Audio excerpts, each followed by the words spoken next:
Hello and welcome, and this is a brilliant video, not only because we're talking about brilliantly lightweight bikes, is right my thing, but this is Andrew Feather, and you are the newly crowned National Hill Climb Champion. I'd say world champion as well, because no other nation is stupid enough to do this discipline.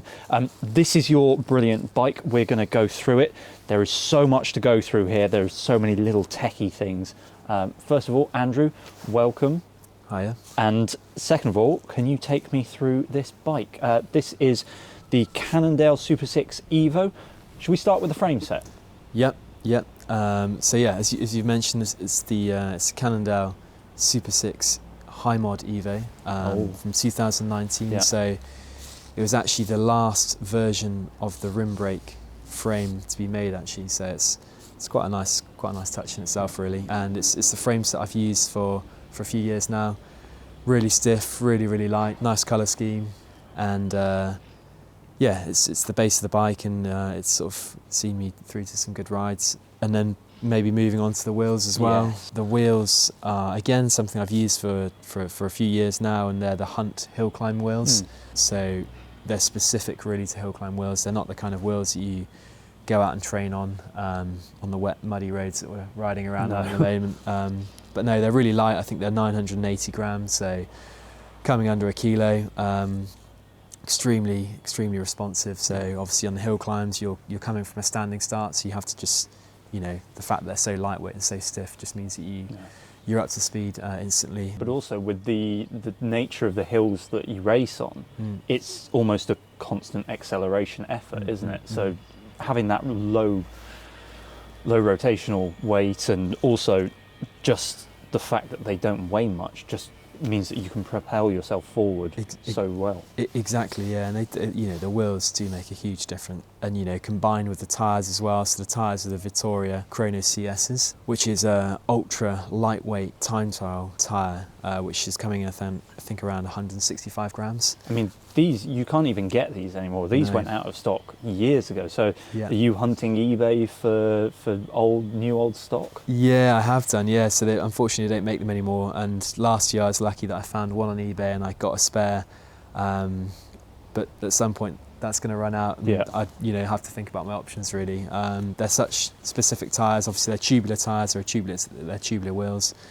So yeah, and they're just really good. I mean, they look like they haven't got any grip, but they have. They're really grippy in both wet and dry.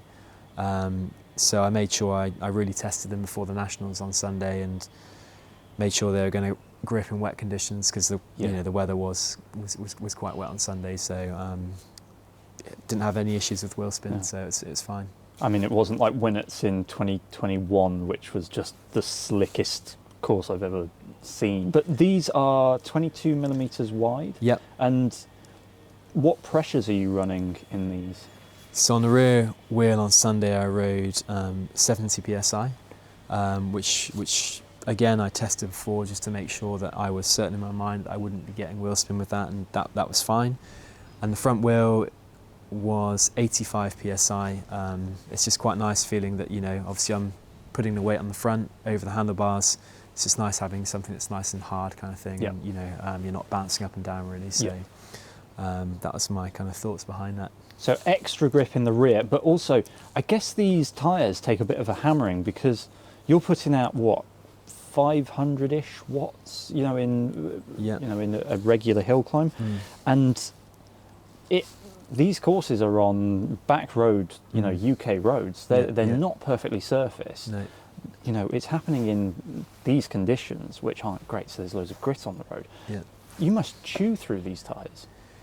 Yeah, I mean, they obviously they're so lightweight and so fragile. They're not designed to last. So I'm only using them in purely for hill climbs, obviously. But there's always that thought when you're riding to the start of the event that, am I going to get a puncture? Am I suddenly going to need to get my spare wheel out? But fortunately, they've lasted, and I've got for every hill climb really. So, but yeah, at some point they're going to run out, and I'm going to have to think of new options really. And I suppose to add on that, I always have got a spare pair of wheels with me. So I run Schroby tyres on my spare wheels, because they're more grippy, and they've got better puncture resistance really. So you know, in the worst case scenario, I've got something just to quickly change. In the worst case scenario, you've still got a very, very good backup wheel set with tyre options. Exactly, Yeah. exactly, yeah. Moving up, we've got an e-brakes. Yep. So front and rear, these are quite minimalist brakes, but they still work well. Yeah, they're still really, really powerful. The mechanic I use in Bristol, Bomber Bikes, he's sort of made the cable slightly more hard wearing kind of thing, which gives me a bit more power in the brake, which is quite a nice little touch. But no, they're really light. And they're, you know, they match the colour scheme of the bike as well, being black and red, which is important. So but yeah, they've served me for sort of last 3 years, and they've been great. So, but also, I'm not sure if you can see from there, but Andrew hasn't gone to the silly measures of chopping your brake box in half, which you can legally do to save how many grams? Like 5, maybe? Yeah, I don't know. Yeah. I mean, I do always just wind the brakes slightly out, just so that we're, you know, especially on the rear wheel, you've not got the brake blocks banging against the wheel. Yep. Again, because you're riding on rough roads, kind of thing. So you've just got to think about these things before you kind of ride the hill, really. So sticking down here, let's go through the group set, because there's a few things going on. You're running a SRAM red E-tap kind of shifter on the rear. Yeah. A single ring on the front. Yep. With a 38 tooth. Yep. That's a rotor Aldo carbon crankset. Yep. Inside a Seabear ceramic. Yep. Bottom bracket. There's so much going on down there. Yeah. So how have you kind of come to stick with this setup?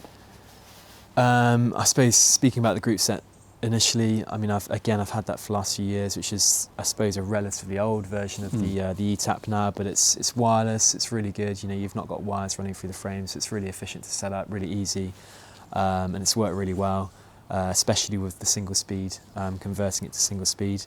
Yeah, you've got the rotor Aldo carbon cranks, which are ridiculously light, really, really stiff. That's combined with a rotor Inspider power meter, and I've got that same Inspider power meter throughout all my bikes, so the other bikes I'm training with, so just so I've got consistent power readings really, and it's really handy. You know, it's easy to switch between bikes, kind of thing. If you do, you know, if you do want to switch between bikes.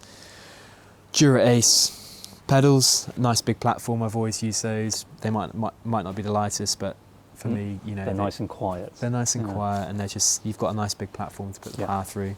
And then at the back, we've got a really interesting cassette setup, because that's not a full cassette. No. Can you talk us through that? No. So this is certainly an element of marginal gains this year, which I haven't done in the past. So obviously, as you said, I've got the 38 front tooth ring, which has come down from a 42 on previous years. So I thought, you know, let's go for an easier front chain ring, 38 tooth. And on the rear, I've always run a 11/28. But to make the chain line as efficient as possible, what the mechanic has done, so that's Bomber Bikes in Bristol, he has taken off 2 of the sprockets, and he's put the spacers at the rear of the cassette. So what he has effectively done is he's moved everything slightly out, so I've got a straighter chain line. Yeah. So although it is an 11-speed cassette, it's actually a 9-speed now. So it's a 9-speed cassette with 11-speed spacing. We love that. Can you hear that? I absolutely love it. So what he's done, I mean, if you look down it, obviously it's difficult to see with the camera. You've got the spacers which sit right. You've got 3 spacers that sit right at the back. So you've got the cassette that's moved out, kind of thing. So you've just got that chain, really nice straight chain, which again, it's just as efficient as possible, really. So. Did you do any waxing of the chain? Did you, in the shed, were you cooking up a pot of wax? No, I didn't do that. I've never used a wax chain. I've just used sort of dry weather lube for the chain, and that's always kind of worked for me, kind of thing. I don't know how much more efficient a wax chain is really in reality. I don't know. Well, maybe that's next year. Maybe that's next year. I don't know yet. So moving up towards the top of the bike, we've got 2 of your other sponsors, Schmolke and MCFK. MCFK with the seat post, Schmolke with the saddle. Yep. looks uncomfortable, doesn't matter to you, you never sit on it. Yeah. I've seen the footage. Yeah. And then, so what's the weights on them before we get away from them? So I Do you think know? I know what the weight of the Schmolke saddle is. That I think that is 65 grams. So really, really lightweight. Yeah. And it's actually, I mean, you know, you tap it and it's very hard, but you get used to it. It's quite Actually comfortable. quite comfy. Yeah, just really, really lightweight. Yeah. And it's nice to match the matching bars, which are Schmolke bars as well. So they're 42 centimetre width. And as I was saying to you earlier, I predominantly ride all the hill climbs out of the saddle. So it's just nice to have that slightly wider approach kind of thing, just to open up your chest. And for me, it's kind of what works for me, really. A bit more leverage. A bit more well? leverage, yeah. Because there was one year a few years ago that I rode a narrower bar, and I just found it really awkward. And you know, everyone goes on about things, you know, aero and things like that. Yes, aero's maybe important when you're riding at 40 kilometres an hour, but when you're riding up a hill climb at 16 kilometres an hour, which is what the average speed was on Sunday, or 17 kilometres an hour, you know, you need to feel comfortable, and you've got to look for that comfortableness over things like aero gains, which is not really that important in hill climbs. So this is why I love hill climbs, because aero doesn't matter. It hasn't touched it yet. Yeah. A really neat setup here as well, because you've got this out front mount with then the Wahoo head unit, but then underneath that a little mount for your light. Can you tell us about that? Yes, that's something that I got this year, which is it's an Italian company called Altitude Components, and they make these carbon out mounts for Wahoos and Garmins, and it's quite good because they also incorporate a little bracket that you can put a light on, so it just makes the whole setup really neat. And you know, it's quite nice because I can ride not really realising that I've got a light that's sitting underneath the Wahoo, so it just makes it look really clean, really, rather than having a light sort of positioned on the handlebars somewhere. So a bit of out of sight, out of mind for you. Yeah. But funnily enough, CTT, who are the organising, the governing body for the time trial world, of which hill climb sits under, decided that all riders now for all of their events have to wear a helmet and also have to have front and rear lights. It's a safety thing for all of their events. So you've obviously got your lights here. Can you tell me about them? Yeah, so the two lights are exposure trace lights, and those are the lights I use on an ordinary day-to-day basis. So, you know, commuting into work or just riding, training. And, you know, I like it because, you know, the mount sits really neatly under the saddle, and again, you just can't really see it, and it's you know, it's just the safety of having something there really and being seen behind. And again, same on the front really, exposure trace light. I think both lights are about 35 grams, so they might not be the lightest lights, but I think they're nice looking, and they do the job, and they're really bright, so does the job for me anyway. So absolutely. Well, that is your bike all wrapped up. 5.38 kilos, which is just bonkers, and yes, we have had fun just picking it up. The novelty never wears off, I don't think. Andrew, thank you very much for showing us around your bike. Congratulations for the win, and yeah, hopefully we'll see you in those bands very, very soon. Thank you, no problem. Fantastic, well, great effort. Well done. Top man. Well done, yeah.